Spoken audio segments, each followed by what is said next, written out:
I think it's kind of hilarious that the very first thing that happened as I initially started recording this video was my mother calling me asking me how Iron Man 3 was and if she and her boyfriend should see it. And of course my response was, it's fucking awesome. So I ordered tickets for them tomorrow night. Yeah, there is no doubt in my mind that all the hype and the praise that's been coming out for this movie is not unwarranted. There is almost nothing that I found about this movie to be boring, to be slow, to be probably some of the worst traits a movie can have. I mean, if a movie has bad characters and really cheesy writing and stuff like that, you know, that's bad, but at least it can still be entertaining. This does not even have bad writing. It doesn't have slow pace. It's not boring by any means. It's a really well done movie. And I think when we left the movie theater, one of the biggest comparisons that we were talking about was that it seemed like it was almost mocking The Dark Knight Rises in some ways, because like The Dark Knight Rises, it's the third in a trilogy. It's in a trilogy that helped to redefine how we think of comic book movies and superhero movies. Christopher Nolan did do a huge part of that with the Dark Knight series. But Iron Man also holds a lot of that responsibility as well. Jon Favreau was one of the single-handed reasons why the Marvel franchise has done so well, and it's because of his portrayal of Iron Man in that first Iron Man movie. It seems to take some points from The Dark Knight Rises and almost mock them in a sort of almost parody way. And what I mean by that is that these are the two stories are very much similar if you think about it, because they're both kind of redemption stories. They're both heroes that have sort of fallen and have to rise back out of the ashes. Tony is very much in that state after the Avengers movie. He is in this state of post-traumatic stress, and he doesn't know how to handle it. He feels incomplete if he's not working on the suits, or if he's not even in the suits. He feels almost bonded to the suits at this point, and he feels like he needs them in order to live. And once he basically realizes that they have been taken away from him, that's when he has to go through this sort of self-discovery process, which is really interesting and fascinating, especially for a franchise that has been known to basically learn to laugh at itself. You know, it takes seriously the plot that it has, but it doesn't take itself so seriously like The Dark Knight and The Dark Knight Rises do. Which is not to say that that makes them bad movies. It's just appropriate for the Marvel Universe. It's appropriate for these characters to have this sense of humor about themselves.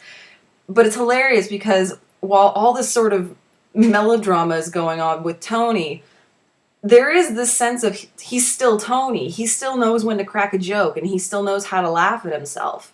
And it's fantastic because it doesn't ever get too heavy with the drama that you feel like, oh my god, please just shut up. It's balanced out perfectly with that sense of humor that Marvel has just managed to perfect. And I'm amazed that Shane Black was able to capture so well, which actually it doesn't really shock me because he was really good at writing that. But it's just that it blended so well with how they had written all their other movies. The fact that he just came in seamlessly into a well-established franchise, and he just blended perfectly with what exactly they needed for this movie. And talking about the first movies first before I get into the third, you know, obviously I love the Iron Man movies. I think they're the best in terms of the Marvel movies, aside from the Avengers. I think that the Avengers is the best of the series so far. But in terms of single character movies, I think the Iron Man ones have been the best. Now, for the trilogy itself, if I was to rank them, number one would still be my favorite because number one was just awesome.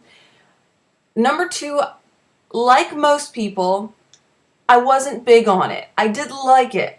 That's not to say it was bad. I still really liked Iron Man 2. But Iron Man 3 is better than Iron Man 2. I was actually with a buddy of mine in the theater, and he, at the end of the movie last night, he said, I actually like Iron Man 2 better. And Iron Man 2 is his favorite of the franchise, which is kind of weird because that's kind of the reverse of me. It's like, no, number one is my favorite, this is my second, and number two is my third. And his reasoning for that was because of the portrayal of the Mandarin. Now, I'm going to do my absolute best to not spoil this movie, because usually in my reviews I will give an overall recommendation, an overall summary of the good points of the movie and some bad points. This movie, though, wholeheartedly, it is awesome. Like, especially if you were if you were so excited in the movie theater when you were watching Avengers last year, I was just as excited when I was in the movie theater this year. You know, the sensation of jumping up and down in your seat, of screaming, of laughing, just those feelings come back again. It's like watching the Avengers again for me, and it was amazing. Like, Shane Black did a fantastic job.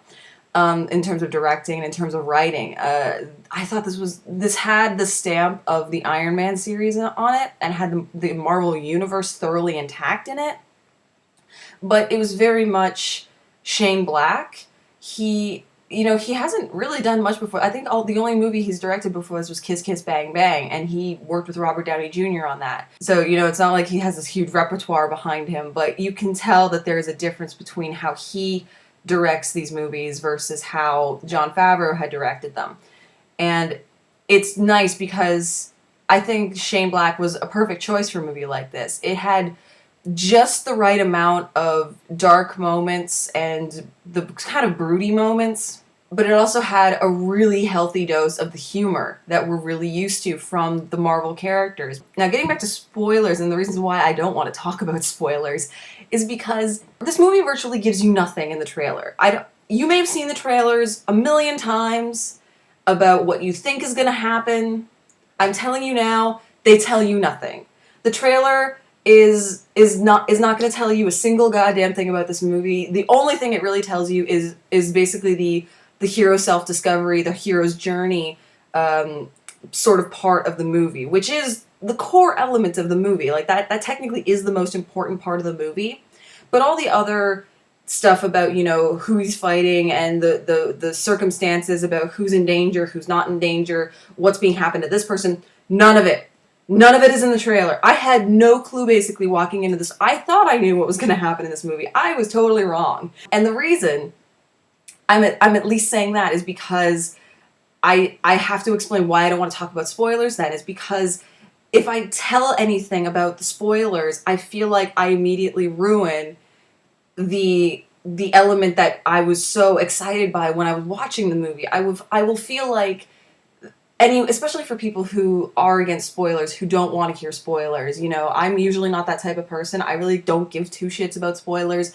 I was 2 seasons behind on The Walking Dead before I caught up with it, so I had heard exactly who was dying, what was happening. I knew everything leading up to the season finale of season 3, what was going to happen. But for this, there's virtually nothing I can tell you in detail that would aid in your movie-going experience. I feel like it would only hurt the experience, especially the ending credits scene. Like, I want to say one thing about it, but I feel like if people know, then it's just gonna ruin it for them. But it's a non-important scene. Like, that's really all I can say about it, is that it's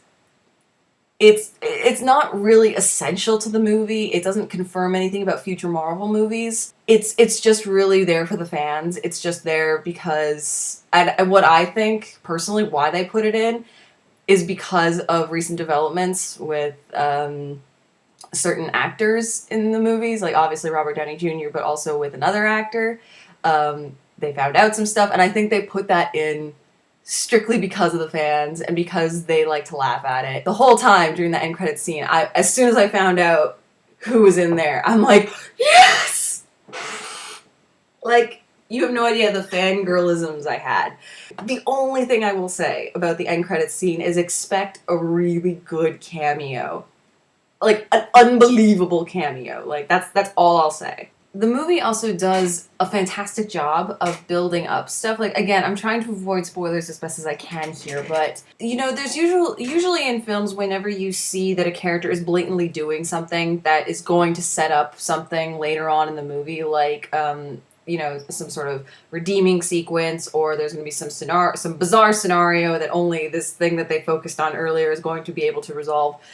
They do that in this movie, but they do it in a way that is is you understand that it's setting up something, you just have no idea how it's going to apply to it, and then when it happens, it actually comes off as really clever and really interesting. Like, I'm pretty sure at this point most people know that Tony Stark, because they show it in the trailers, Tony has developed this sort of microchip technology where he can control the armor to at least the one that they focus on mostly in the movie is Mark 42, which he can basically control with certain body movements and with the chips in his arms. And they do set that up for later on, like, and it's not really a super serious moment, but you're just because he uses it so often in the movie, you're kind of like, oh, okay, so this is how it's going to apply in this scene, and then it applies somewhere else, and it's like it is super integral to certain scenes, but it's also a hilarious joke in others. Like, it is just it's fantastic how they do it. And another thing I do really like in terms of setting up stuff, a lot of people don't know that, like, part of the biggest thing that builds up this movie is the Extremis plot from the comic books, which is basically what the trilogy has been based on in terms of the backstory, the armor look, all that kind of stuff. And so they're basing a lot of their information on this comic book series about Extremis. It does take leaps with it. Don't expect a very faithful adaptation of it. They use a lot of its elements, but they kind of rework it a little bit to work better for a film. And in terms of setting up, you actually notice that they do callbacks to stuff that was done in the first and second movie. Stuff that almost seems like as if in the first movie they were preparing for this. It looks like as if 2 movies ago they were preparing to have this come up in two movies. Again, something that I think Marvel is really good at in terms of its planning process, considering that those first 2 movies were part of phase 1 of the Marvel Universe and this is part of phase 2.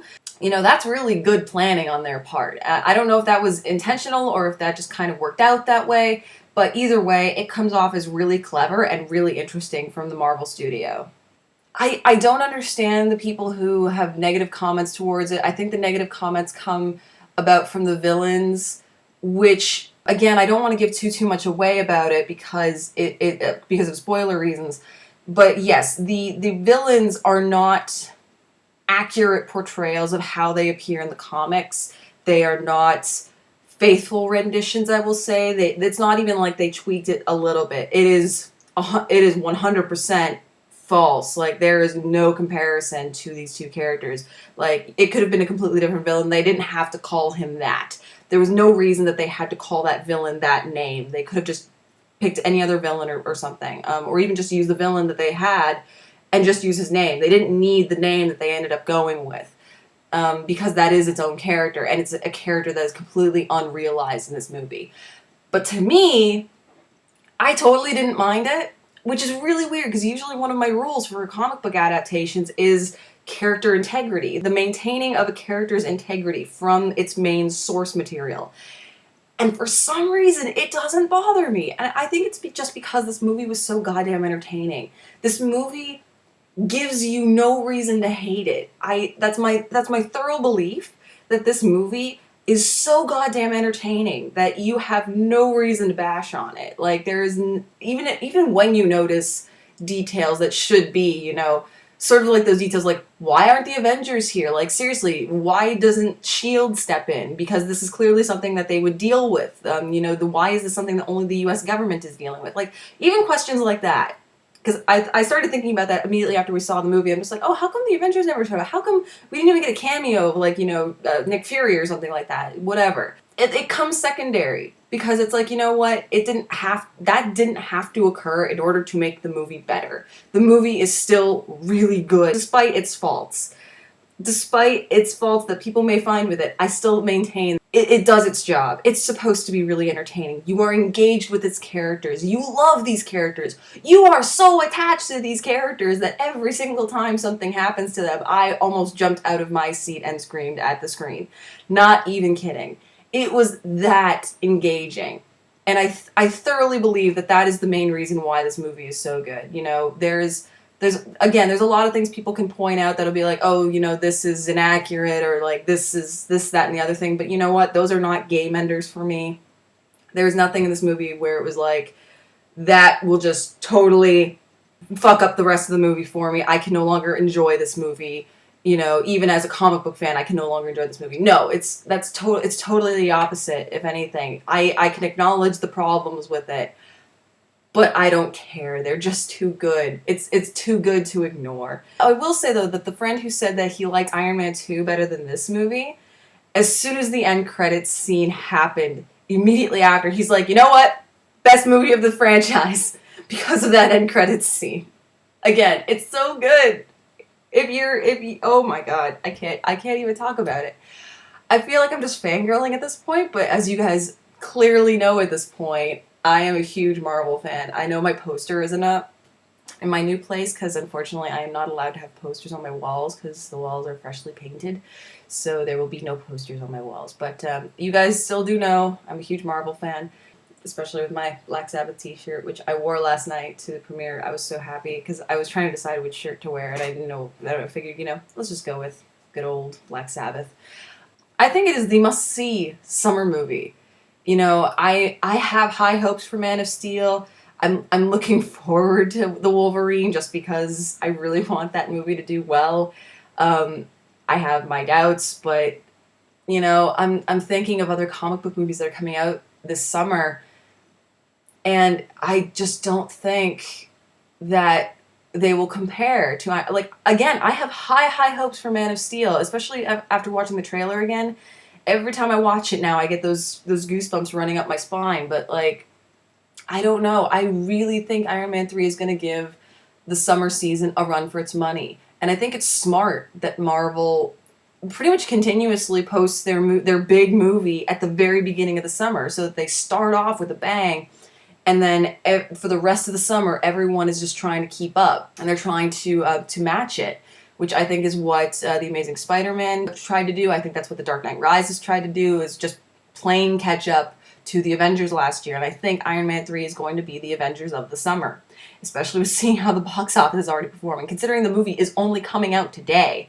I saw it yesterday at 9 o'clock. The movie has already been out for a week overseas. It's doing incredibly well in the box office. I have no doubt that this movie could surpass the Avengers in terms of its box office. It is going to leave a lot of expectations for the following comic book movies of the summer. That's pretty much it. You know, I think it's very easy to gauge what my reaction is to this movie, just the way I've been screaming and smiling basically the whole time throughout this review. If you get a chance to see it, go see it with a group of friends who enjoy the Marvel movies, who are just as excited to see it, because you know what, they will laugh with you at all the really funny moments. Because there was a couple points in the theater where, you know, only a few groups of people would laugh at certain things, and not because they're in jokes, just because they were just laugh out loud funny. But it felt like part of the audience was kind of holding it in for stupid reasons. And like me and my group of friends, we're all obviously comic book fans. We're all nerds. We're all geeks. And anytime we thought something was absolutely hilarious, we just burst out laughing. And we didn't care. We're like, you know what? Fuck you guys who can't laugh at the awesome jokes in this movie. I know that may sound really obnoxious, but really, there were a lot of people who just sat there quietly throughout the whole time, didn't say a damn word, didn't cheer, didn't laugh. I'm like, no. It was just a really good time at the movies, which is what I look for in a movie. I want to have a good time in a movie. And like the Avengers last year, this movie does it. That's it, you guys. I'm not going to talk about this anymore. I always seem to go off on a tangent if I talk about it anymore. So, I know I was supposed to get my Evil Dead review up. I did record it a couple days ago, and I edited it. I just haven't posted it up yet because I have been putting it off until I get all my video uploads back onto Blip. But I really wanted to record this one because I saw it on opening night and because I saw it before it came out nationwide, or I should say continent-wide in North America. This is going to go up today. Expect Evil Dead to come up maybe in the next couple of days, maybe in a week. So thank you guys so much for watching. I will see you later.